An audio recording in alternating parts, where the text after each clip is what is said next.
aplaudir mais um pouquinho?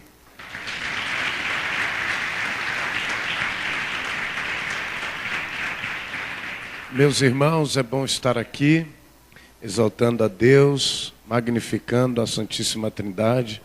E quero, desde já, agradecer ao Senhor pelo privilégio que o Senhor me concede de mais uma vez estar compartilhando deste culto tão profético com os irmãos. Que Deus abençoe o pastor, o colégio pastoral da igreja, os obreiros. É muito bom estar com os irmãos. Confesso-vos que eu tenho aprendido a amar os irmãos abundantemente, viu? Que Deus vos abençoe em nome de Jesus. Sem perca de tempo, livro de Neemias, capítulo de número 4. Deus me deu uma palavra. Urabashura calabaragassura bahai. Você crê que Jesus está aqui? Certamente milagres acontecerão nesta noite. Ontem à noite eu ministrei na festa de uma igreja e logo depois saí de lá para pregar numa vigília. A voz está só pela misericórdia, mas Deus vai me dar graça. Hoje de manhã já chamei Jesus de Genésio 3 vezes. Cansaço é fatídico, mas Deus nos dará graça. Livro de Neemias, no capítulo de número 4. E eu quero desde já advertir aos irmãos que eu estava com uma mensagem, até que eu passasse por aquelas portas, uma mensagem prontinha para pregar. Eu ia falar sobre Elias e o redemoinho. E quando um homem de Deus no louvor parafraseou uma expressão no louvor, e o Espírito do Senhor entrou na minha alma e disse para mim: abra a minha palavra. E quando eu abri, caiu exatamente aqui onde nós vamos ler. E o texto que nós vamos ler cresceu diante dos meus olhos. Deus falou: eu tenho uma palavra profética para o meu povo nesta noite. Você pode dar um grito de glória mais alto? Diga para o seu irmão: Deus tem um milagre para a sua vida nesta noite. Capítulo 4, os que encontraram, diga: eu vou para o céu. Quem não achou, diga: eu também vou.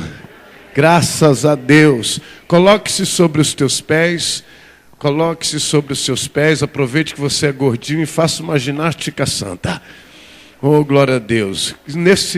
Nessa carruagem aí você vai perder pelo menos uns 7 quilos aqui.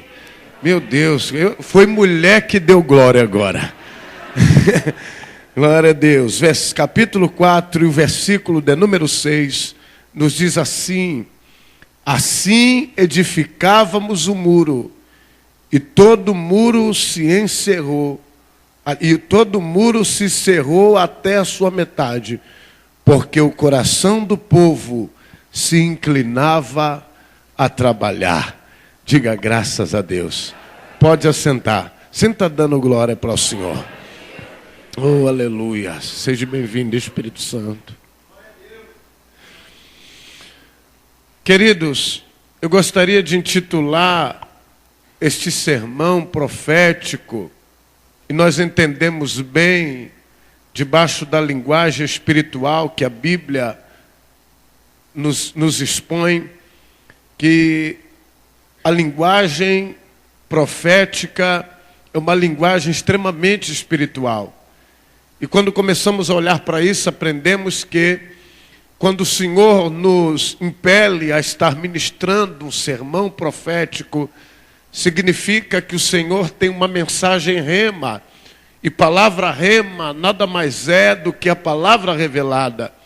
E palavra profética nada mais é do que aquilo que Deus quer falar e não aquilo que nós queremos ouvir. Porque às vezes viemos para a casa do Senhor na expectativa de ajudar Deus, a motivar Deus a falar aquilo que nós queremos ouvir. Mas na verdade, em uma noite assim, o Senhor está no céu, no seu trono, preparado para falar aquilo que nós precisamos ouvir. Eu sei que você conhece a história de Neemias de cor e salteado. E sabe muito bem, senhoras e senhores, que o nome Neemias vem do hebraico, que significa aquele que Deus conforta. E somos sabedores também muito bem que Neemias trabalhou durante muitos anos na Pérsia como copeiro do rei. E eu começo a ser tomado por algumas perguntas espirituais, porque na primeira interpretação do texto nós descobrimos que Neemias não tinha nada a ver com alvenaria. Ele não sabia virar uma massa, nem sequer assentar um tijolo. Mas quando nós olhamos para o cenário de Jerusalém, e o centro do texto nos deporta a Jerusalém, porque apesar do livro do profeta Malaquias, considerado como profeta menor, ocupa a última parte no Antigo Testamento, mas sabemos que cronologicamente a Bíblia não está assentada corretamente. E isto começa a trazer para a nossa mente espiritual que possivelmente pela cerca da data, Neemias deveria ocupar o último livro do Antigo Testamento pela expressão de linguagem. E o que eu começo a ser tomado aqui a entender que este período que Neemias começa a se levantar, pede carta ao rei Artaxerxes para sair da Pérsia e ir até a Jerusalém, é porque Neemias tinha uma causa espiritual para poder exercer e efetuar. Observe, senhoras e senhores, que este livro se deu aproximadamente no fim do livro de Ester e começa aproximadamente uma trajetória de 12 anos. 12 anos de intercessão, 12 anos de guerra, 12 anos de choro, 12 anos agora se separa um homem de um sonho e uma cidade de um grande reavivamento, porque o contexto, e todos nós sabemos que texto sem contexto é pretexto para heresia, e debaixo do conteúdo do texto eu começo a compreender que este livro se divide aproximadamente em 3 partes. Começa a nos falar da grandeza de Deus, revelando a soberania de Deus e também o reavivamento espiritual que Israel e Jerusalém estava para viver. Sabemos muito bem que Neemias era da tribo de Judá e conhecia muito bem da peculiaridade espiritual. Neemias, apesar de conhecer a religião, ele não era um religioso, era um profeta que servia o vinho para o rei, mas todavia na sua alma ele carregava um sonho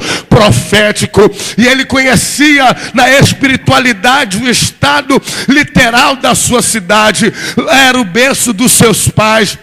Lá era onde os seus pais foram enterrados. E a Bíblia vai dizer no seu conteúdo que Neemias vai servir o vinho para o rei, mas com descontentamento na sua alma, porque ele sabe muito bem que apesar de estar ocupando um lugar de destaque na sua etnia profissional, mas o ápice da espiritualidade da sua cidade está derrubada. E cronologicamente poderíamos aqui ser ousados dizer que esta história tem tudo a ver com o período do silêncio de Deus para Israel. Observe, senhoras e senhores, que quando Deus levanta o templo de Salomão, e vamos compreender que lá dentro do templo entravam os grandes sacerdotes, os sumos sacerdotes, a glória de Deus se materializava, a unção metafísica de Deus descia, e agora todas as nações respeitam Israel, porque Deus prova para as nações adjacentes que é o Deus de Israel. Toda nação que se atrevia a se levantar contra Israel, Deus jogava por terra. E quando alguém duvidava de que o Deus de Yahvé era o Senhor de Israel, Deus derramava o poder dele sobre a nação de Israel. Observe que no conteúdo da história, por décadas milenares, o tratamento de Deus para Judá sempre foi debaixo de ações permissivas, porque todas as vezes que Judá pecava contra Deus, Deus permitia uma nação menor do que Judá prevalecer contra ela, para tornar em Judá uma indagação dizendo: eu tenho a promessa, Deus está comigo, eu sou filho do rei, mas estou nesse estado. Nada mais isso fala-nos de um despertamento de Deus para uma nação que está em uma postura de rebelião. Deus quer levantar Israel, Deus quer levantar Judá, e o diabo diabo, sabendo do triste estado de Jerusalém, pois todos nós sabemos que geograficamente, para os grandes religiosos, os sumos sacerdotes da época, todos os escribas, a parte mais importante de Israel, depois do templo, eram os muros, porque os muros de Jerusalém representavam a sua grandeza. O muro de Jerusalém representava as esferas principais de Israel. Jerusalém era dividida no mínimo por duas partes, a parte mais nobre e a parte menos favorável. Mas quando o povo ia para o templo, e quando estava dentro do templo, na parte do átrio, ninguém sabia quem era o mais nobre ou quem era mais pobre. Todos estavam lá com uma única proposta, de ouvir Deus falar através do sacrifício que era expelido. Pastor, não me estou entendendo, eu vou te explicar. Deus tem uma palavra para as nossas vidas nesta noite. Deus tem uma unção para as nossas vidas nesta noite. E eu quero que você levante a mão para me profetizar. E não haverá demônio que impedirá de Deus realizar aquilo que Ele quer. Dá glória para o Senhor, dá glória para o Senhor. Abre meu retorno aqui, abençoado, um pouquinho, por gentileza. Me ajude aí. Oh, glória. Obrigado, te agradeço. Isso. Ajude aqui o negão, vai. Depois eu te dou um beijo na testa. Isso, ó. Cheguei agora. Oh, glória. Assim fica melhor. E Jerusalém era o ápice da espiritualidade e conhecido pelas nações adjacentes como o centro da religiosidade. Quando o judaísmo é imperado e começa a ser estabelecido na sua entrada em outras nações, todos tinham como foco Israel, porque na saída do povo de Israel do Egito, Deus estabeleceu algumas festas primárias. Logo subentendemos que o nosso Deus é um Deus festeiro. É por isso que eu não consigo entender algumas pessoas que quando estavam no mundo, bebia, reunia as pessoas dentro da sua casa, abria a escola e ainda dava um sorriso e dizia: esta desce redonda. Fazia churrasco toda sexta e se deixasse fazia todos os sábados. Aí ele se converte. Ao invés dele olhar para Deus como Deus alegre, ele olha para o Senhor como Deus querendo fulminar. Aí ele passa a ser um homem antiquado. Não reúne mais os seus amigos dentro da sua casa. A sua casa fica metódica. Ele não mais é uma pessoa alegre. Aí eu acho, começo a compreender que esta pessoa passou a ser religiosa e deixou de ser espiritual. Porque a pessoa que é espiritual, ela pode estar na luta, mas ela conhece o Deus que ela serve. A pessoa espiritual, ela pode estar na prova, mas ela conhece o Deus que ela glorifica. Não entendi, vou te explicar. Ainda que você esteja em situações muito difíceis na sua vida, você tem motivos de sobra para abrir a boca e glorificar, porque o teu Deus está no trono. O Isaías diz: antes que houvesse dia eu sou, e não há quem possa fazer escapar das minhas mãos. Operando eu, quem impedirá? A Bíblia vai dizer que um dos profetas menores se levanta para observar o estado da nação que estava cativa e vai dizer a Deus: eu não estou entendendo, essa nação é escolhida do Senhor. Judá o Senhor pegou como berço da sua habitação. O Messias vai vir de lá, o libertador de Israel sairá do berço de Judá, mas os caldeus estão prevalecendo e prosperando contra ela. Deus manda o profeta levantar o primeiro outdoor existencial e diz: levante as tábuas e torne bem legível, porque este problema só veio para ajudar a voltar a mim, porque eu tenho uma promessa de libertação e aquilo que Deus prometeu Ele vai cumprir. Aperte a mão no mínimo de 3 ou 4 pessoas e diga: o que Deus prometeu Ele vai cumprir.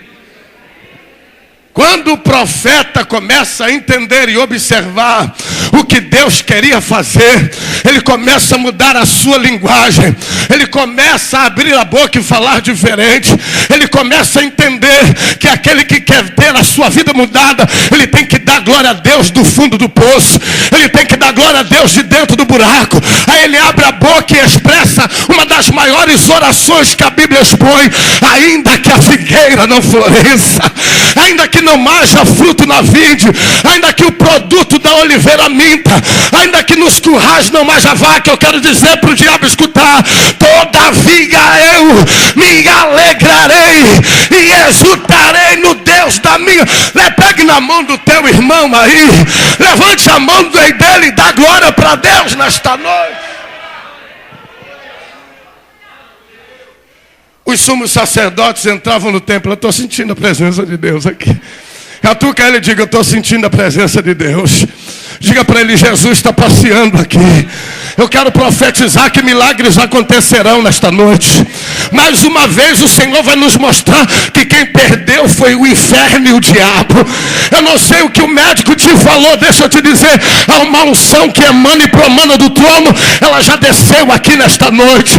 O Senhor que cura está neste lugar. Ei, eu queria que você abrisse. Se eu estivesse no seu lugar, eu já estava sapateando, pulando de um pé só.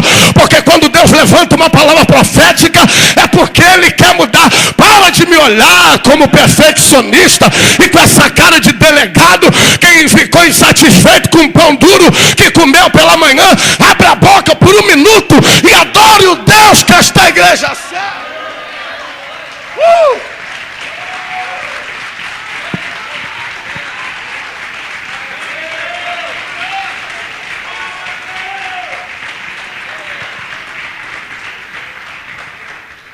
O centro histórico deste período aqui, os judeus perderam seus valores espirituais. Jerusalém está vivendo por uma marca de religião. Foi de Israel que surgiu os maiores avivamentos de todos os tempos. O templo de Salomão nada mais era do que um lugar de habitação para que o Senhor, todas as vezes que quisesse estar mais perto do povo, ali o Senhor estaria. Não é à toa que o templo era dividido por algumas instalações. Os dois lugares principais eram o átrio e o Santo dos Santos. Todas as vezes que o sacerdote ia entrar no Santo dos Santos, a glória era tão grande que ele tinha que entrar amarrado. Ainda colocava-se um sino para que, se porventura ele deixasse de fazer barulho enquanto estivesse espiando o sacrifício, podia puxar que o cabra estava morto. Ele entrava, espiava o sacrifício, e antes de sair do santuário, o profeta já estava preparado, o levita, o tangedor, já estava preparado para entoar a música, porque naquele período bíblico só 3 classes recebiam unção. A primeira era rei, a segunda era sacerdote e a terceira era profeta. Quando debaixo destas 3 classes, principalmente a profética, quando o tangedor tocava, o Espírito do Senhor vinha para aquele que tinha sido confiabilizado uma unção diferenciada. Sabemos nós que no Antigo Testamento o Espírito de Deus não habitava no homem, mas para o diabo arrancar o chifre com a mão, eu digo, antigamente ele não habitava, mas hoje ele habita. Ele está dentro de mim. O Espírito de Deus está dentro da minha alma. E quer saber? Ninguém pode tirar a presença de Deus daí. Jesus entrou na tua casa, trancou a porta por dentro, jogou a chave fora e manda te dizer: ninguém me tira de dentro de você. Levante a mão, 1 minuto de glória, vai!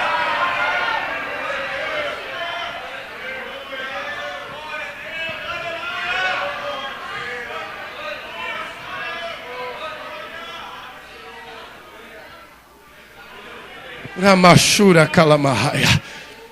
Só que passados os anos, senhoras e senhores, o grande templo que era referência espiritual se torna o ponto átrio da religião. E a única serventia, depois do tempo que a religião começa a imperar. Quem está me ouvindo, diga amém. Quem está me ouvindo, diga amém. Depois que a religião começa a imperar, o templo só serve para ações de carnificina. Porque debaixo dos sacrifícios que era expelido, eram sacrifícios levados ao altar, mas que não vinha do coração. Deus já não respondia mais por este sacrifício. Foi por isso que eu olho para o céu e vejo Deus dando uma olhadinha para Jesus, dizendo: agora você tem que ir lá. Os homens não têm mais sacrifício passivo e com o coração inteiro para me entregar. Alguém tem que fazer alguma coisa pelo meu povo. Desce Jesus, é levado ao Gólgota, morre, para a vergonha do diabo, ao terceiro dia ressuscita, entra no inferno, arranca a chave da morte do inferno da mão dele. Sabe por quê? Para delegar uma autoridade sobre a igreja. E a primeira autoridade delegada foi essa. Jesus disse: em meu nome expulsarão os demônios. Pastor, não estou entendendo, vou te explicar. Aonde a igreja está, o diabo não pode ficar. Aonde a igreja está, o diabo não pode ficar. Em meu nome expulsarão os demônios, falarão em novas línguas, curarão os enfermos. Levanta a mão, receba a cura agora. Catuca esse crente que está do seu lado e diga: só dá glória se tu estiver entendendo.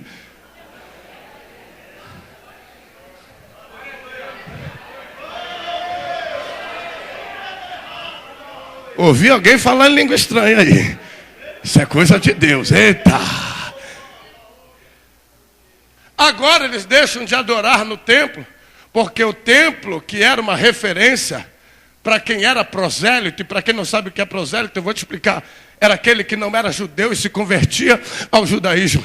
Saía de suas nações para ir a Jerusalém adorar no templo, nas festas principais. Só que agora os judeus, com desejo de alcançar algo mais forte diante do Senhor, deixam de adorar no templo e passam a cultuar na sinagoga. Só que tudo o que eles queriam, eles não conseguiam alcançar. O que era o privilégio que nós temos? Eles tinham a Torá, eles tinham a lei nas mãos, tinham um sermão. E pasmem, senhores, neste período aqui, era sempre a mesma mensagem. O chefe da sinagoga pregava todo o culto a mesma mensagem. Era sempre o mesmo sermão. E quer saber uma coisa?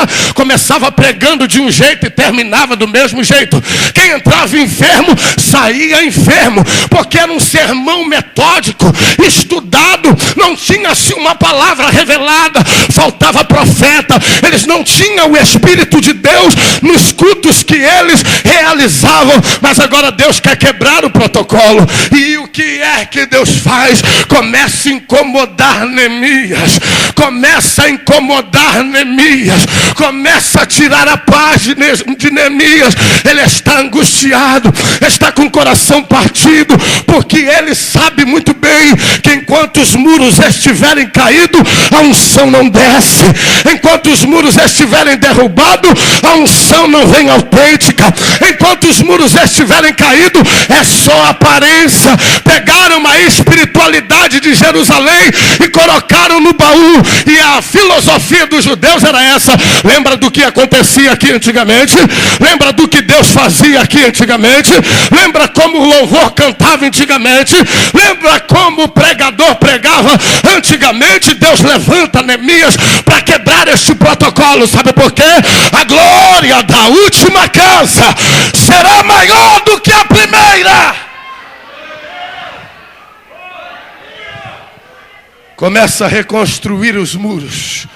Aperta a mão de 3 ou de 4 pessoas e diga para ele: o muro está caído e precisa se levantar.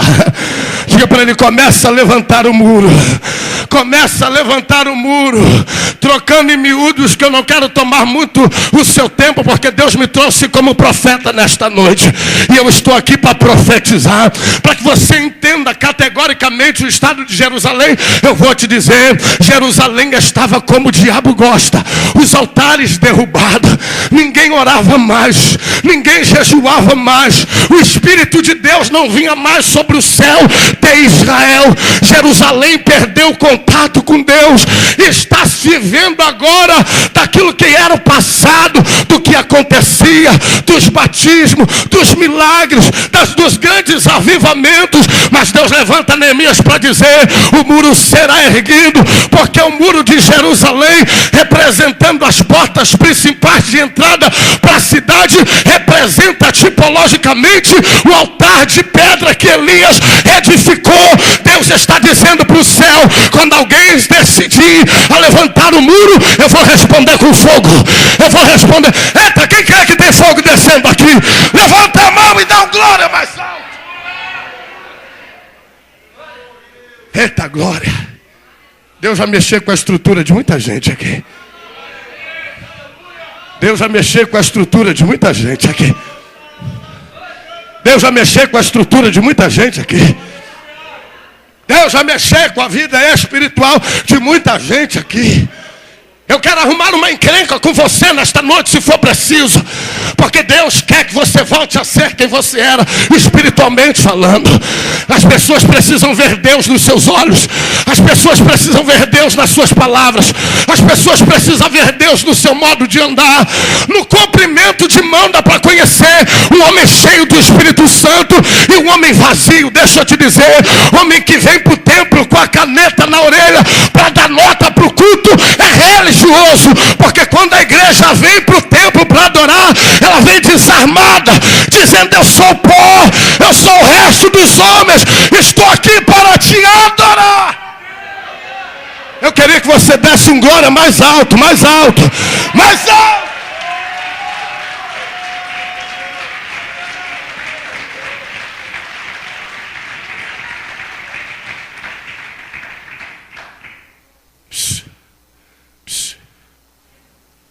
Quem está me ouvindo, diga amém.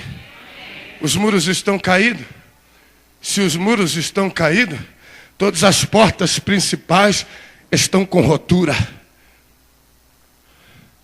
Deus não é Deus de obras inacabáveis. Ele precisa levantar alguém para reedificar os muros. Porque a gente vive sem qualquer coisa, menos sem a presença de Deus. Eu quero que você levante as mãos. E por favor, se não concordar, continue de mão erguida. O que alegra Deus e o que traz alegria para a alma é um culto cheio da presença do Senhor. É por isso que essa igreja vai voltar a ser o que era. Deus derramará um grande avivamento neste lugar. Se prepare para ver paralítico andando sobre este tapete. Se prepare para ver leproso sendo curado, canceroso sendo liberto. Sabe por quê?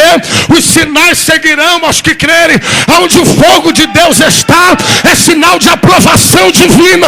E se o fogo de Deus está aqui, é porque o muro já começou a ser erguido. E Deus me trouxe aqui para dizer: não haverá ninguém que impedirá do avivamento do Senhor ser derramado. Ele sai de Jerusalém, sai da Pérsia, vem a Jerusalém, traz cartas de autorização, começa a reedificar os muros. Deixa eu te dizer, a marca de Deus é a sua igreja. E não há quem conheça mais alguém cheio do Espírito Santo do que a noiva do Cordeiro. Porque a Bíblia diz que a ovelha conhece a voz do seu pastor e a segue. Diga graças a Deus. E o texto que nós lemos vai ser unânime em dizer que o que mais o povo queria era a presença de Deus. Tanto que apesar de Neemias ser judeu da tribo de Judá e trabalhar muitos anos com o rei da Pérsia, quando ele chega a Jerusalém para reedificar os muros, o povo começa a entender que ele estava vindo debaixo de ordenança de Deus e Deus estava com ele. Sabe por quê? Pergunte por quê. Pergunte por quê? Porque não há ninguém que queira levantar o muro espiritual e não seja de Deus. Todos aqueles que querem restaurar o altar para a habitação de Deus é porque ele veio debaixo da ordem do Senhor. Mas tem aqueles que querem monopolizar, mas tem aqueles que querem influenciar, tem aqueles que querem paralisar o avivamento. Eles são os perfeccionistas de plantão. Mas deixa eu te dizer, antes desta igreja ser do homem primeiro, é lá de Deus. Esta obra não é tua, esta obra é do Senhor. Pode aplaudir ao Senhor aí, vai.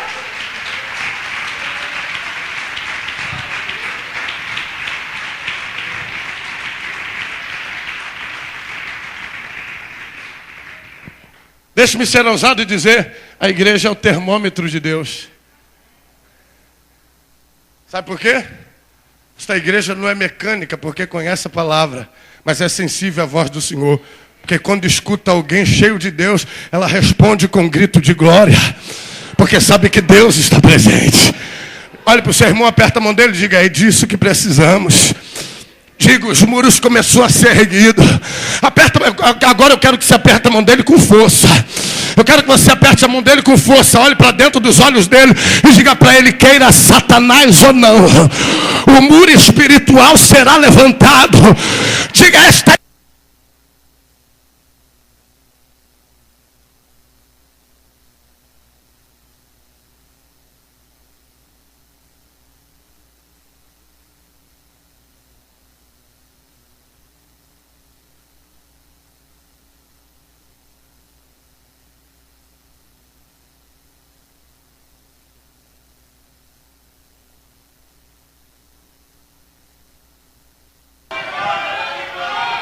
isso, faça isso, irrita o diabo, faça raiva ao demônio, porque ele achou que nesse culto você ficaria calado, ele achou que nesse culto você entraria como mudo e sairia como alguém que não tem boca, mas dê um grito de glória para estrondar no bairro de Ramos desta.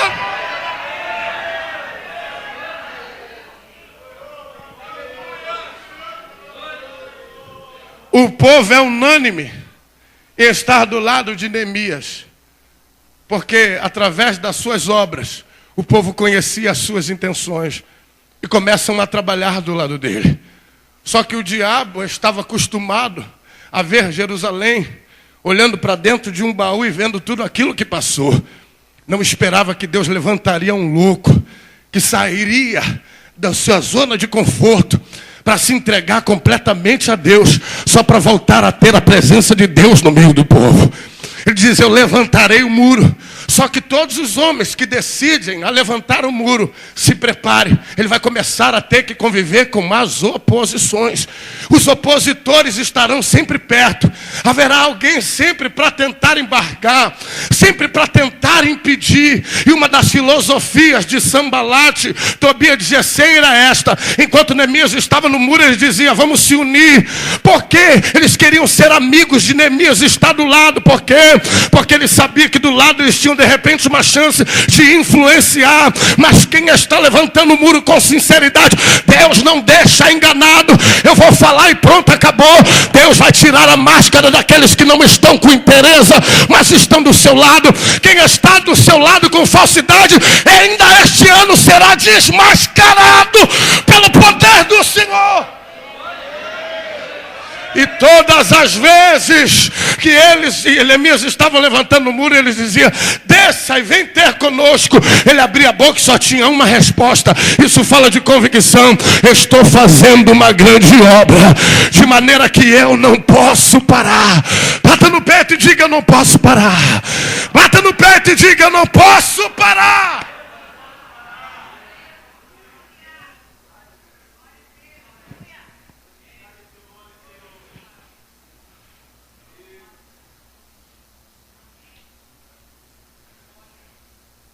Sabe por quê?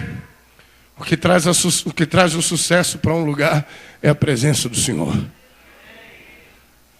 O que traz a plenitude de milagres para um lugar é a presença do Senhor. Pode existir homens formados em teologia, e isto é muito bom, porque nós temos que crescer no conhecimento.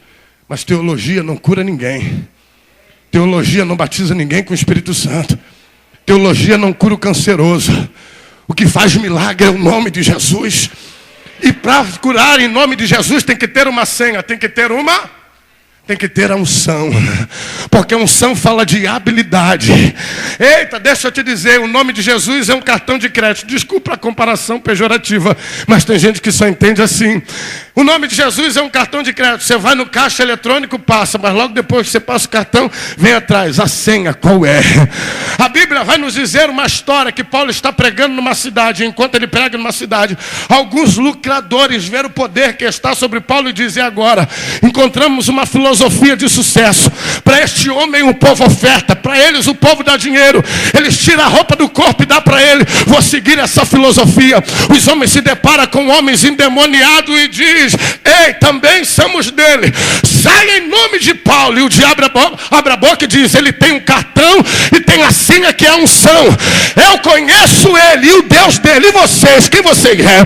Vocês não têm autoridade de sacar nada aqui. Levaram um cacete baiano do diabo. Oh meu Deus do céu. Ela é machuca, ela é massurecando na siribirraia.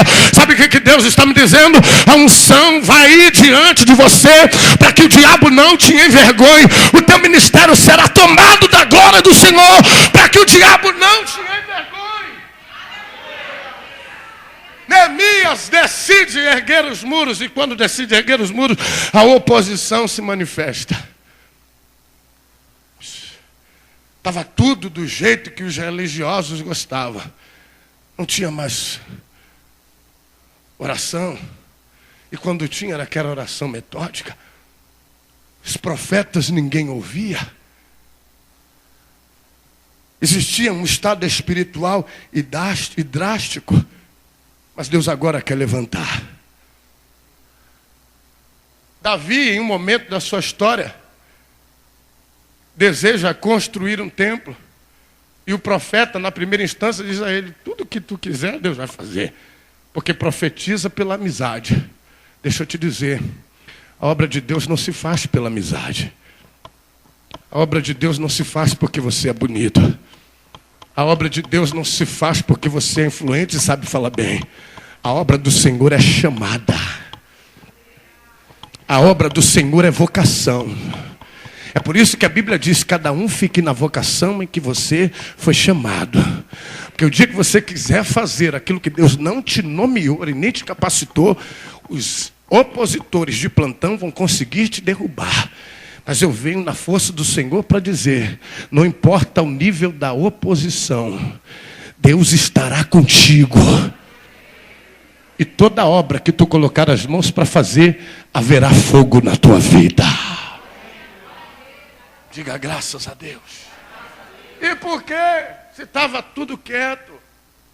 Israel, no ápice da sua ação geográfica, era religiosa.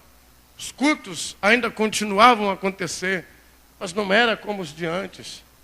Deus não se manifestava com tanta evidência. Naquele período Deus pouco falava, mas o louco decide sair da sua zona de conforto e está no centro da vontade de Deus. Porque a sua alma desejava o poder, a unção, a glória, a virtude. Ele queria ver Deus curar, mas através dele. Ele queria ver Deus libertar, mas através dele. Ele queria ver Deus curar os enfermos, mas através dele. Ele decide levantar os muros. O povo começa a trabalhar com uma veracidade tão grande que na mente dos inimigos começam a ter uma trama. E quando Neemias começa junto com o povo a exercer, e se você olhar no contexto da história, você vai ver que ele chegou paupérrimo, apesar de estar com a carta, chegou sem ter lugar para ele, na estalagem de Israel, e nem para os animais que vieram com ele, nem para os moços que estavam com ele, tiveram que ficar à luz do dia, tiveram que ficar vulnerável à noite para começar a trabalhar no outro dia, porque Deus tinha pressa. Quando ele começa a trabalhar e começa a fazer, as antenas dos inimigos se levantam e diz: espera aí, se ele continuar assim, Deus vai estar presente aqui. E o maior sucesso de um homem é a presença de Deus com ele. Precisamos impedir a obra que ele está fazendo. Eles começam a maquinar contra Neemias, a tramar contra Neemias, começam a querer usar a caneta, a influência política, juntam os sátrapas, os governadores, para se opor à obra. Mas deixa eu te dizer, quando Deus quer operar, ninguém pode impedir.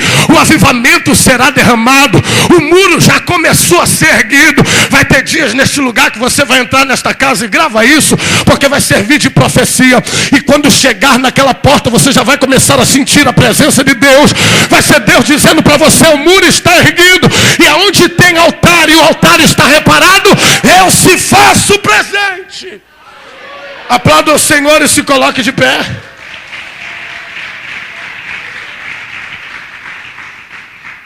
Por quê? Por que os opositores se levantaram. Por que que os opositores, segura a mão do seu irmão,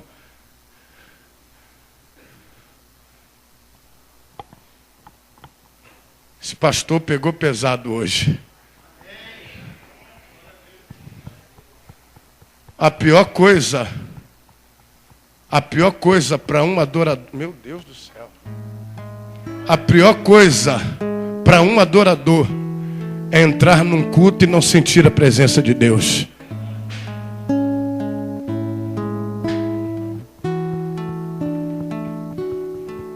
A pior coisa é para quem já experimentou a plenitude de Deus, é chegar num lugar que ele identifica que tem tudo naquele lugar, menos a presença do Senhor.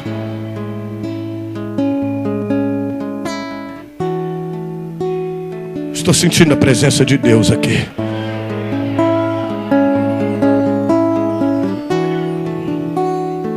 Deus está trazendo de volta a unção para Jerusalém. A unção que um dia foi perdida está sendo resgatada. O altar está sendo reparado. Ei, escuta você, filósofo. Escuta você, opositor. Sai da frente, senão Deus te mata. Porque quando Deus quer operar, não existe homem na terra que poderá impedir. A obra é de Deus e ela não pode parar. Ei, eu não sou o pastor desta igreja, mas não vim como pastor desta igreja, vim como profeta. Seria melhor para você pedir licença, pegar a carta e ir para outro lugar. Porque se você não gosta do fogo, trate de se acostumar. A glória do Senhor estará nesse lugar. Dá um grito de glória mais alto, mais alto, mais alto.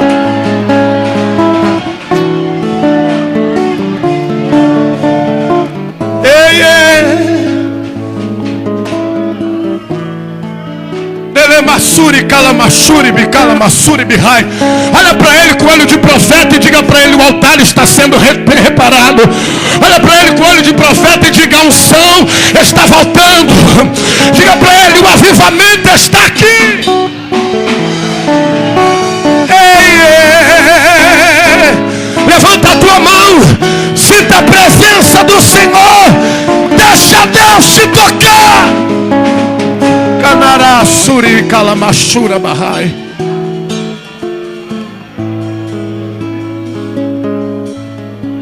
Deus dá um sinal para Neemias.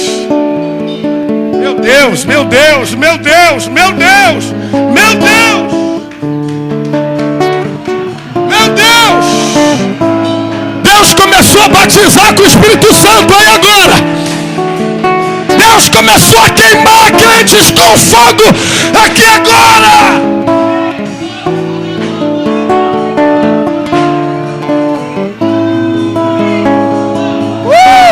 Chacalaçurabaçurabarra Calamassuri Bicalamahaya.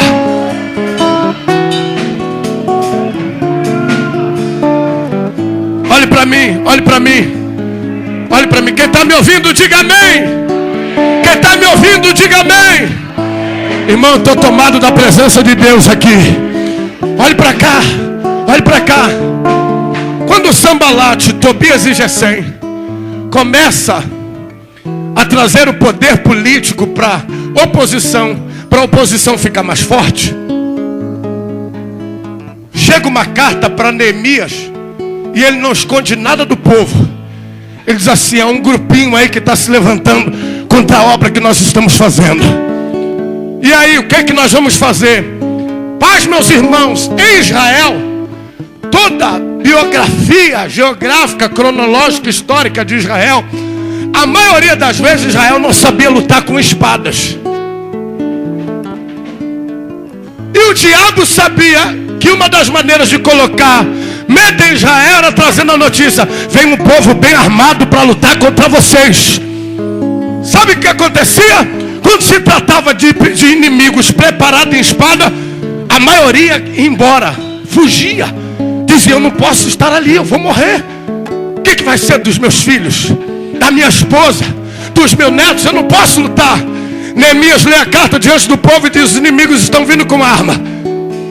E sabe o que Neemias tem? Neemias recebe uma surpresa. Sabe qual é a surpresa que Neemias recebe? O povo estava com ele porque Deus era com ele. O povo estava com ele porque Deus era com ele. Aí o povo diz assim: não se preocupe não, já formamos a artilharia. Tem gente com flecha. Os pedreiros vão trabalhar na alvenaria com a mão e com a espada na outra. Deixa os inimigos vir, porque se Deus quer operar, estaremos do lado de Deus.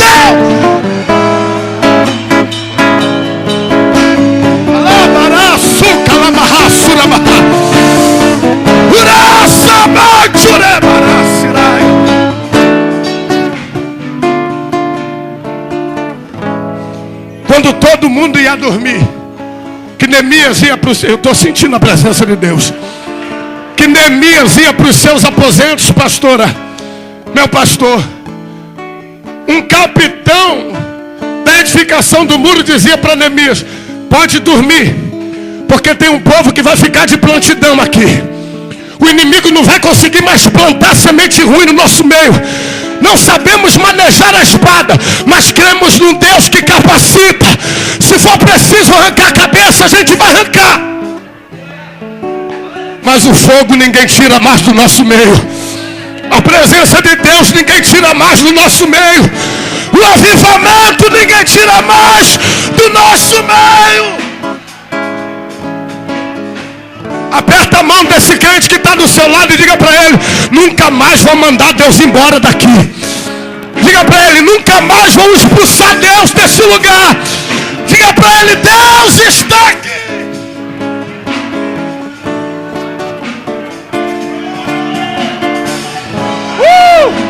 Shabarace.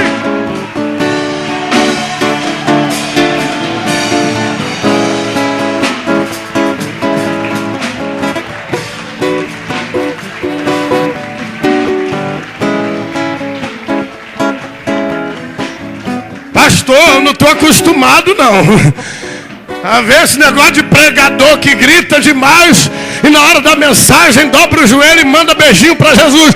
Se prepare para ver coisas maiores, porque a partir desta noite tem uma escada aqui, e dessa escada descerá anjos, subirá anjos, e o Senhor estará em cima dela.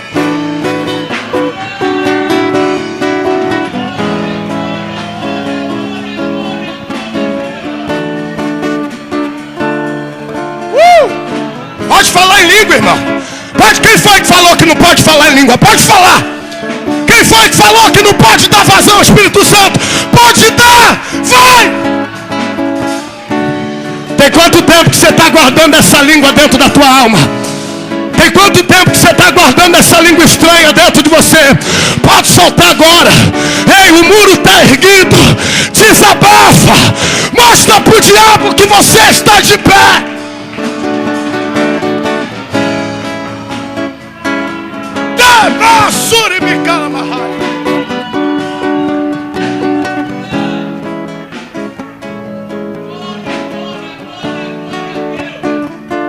Eu preguei. Olhe para mim. Eu preguei 3 dias numa cruzada evangelística. Qual é o seu nome, filha? Como? Luciane. Eu preguei, irmã Luciane, 3 dias numa cruzada evangelística. No texto de Apocalipse que diz: eis que eu estou à porta e bato. Se aquele que estiver à porta abrir a porta, eu entrarei em sua casa, cearei com ele e ele comigo. Preguei uma mensagem ungida. Sabe o que aconteceu? Pergunte o quê? Pergunte o quê? Está fraco para a quantidade das pessoas. Pergunte o quê? Ninguém se converteu.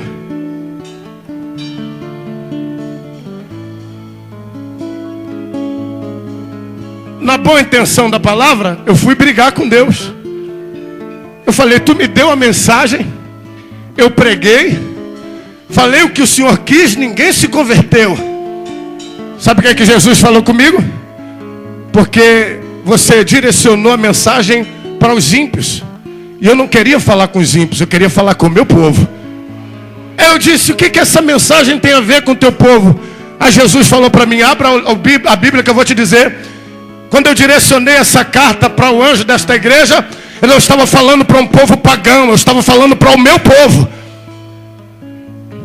Sabe o que esse texto diz? Das 7 igrejas da Ásia, se pegarmos o mapa, vamos encontrar muito mais.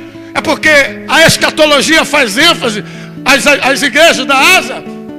Quando esta carta é direcionada, Deus está falando para uma igreja que representa a noiva do Cordeiro. Sabe o que o texto está dizendo? Que Deus está à porta e bate. Ele está querendo entrar no meio do povo dele. Ele está querendo entrar na casa que é a casa dele. Ele quer habitar no meio de um povo que é o povo dele. Aí o Espírito de Deus me revelou. Sabe o que eu entendo aqui? Meu Deus do céu. Se ainda que você não creia em visão, não tem problema. Eu estou vendo a placa desta igreja, o nome desta igreja, mas das letras do nome eu estou vendo sair fogo. Jesus está me dizendo, neste bairro, esta igreja será conhecida como a igreja dos milagres.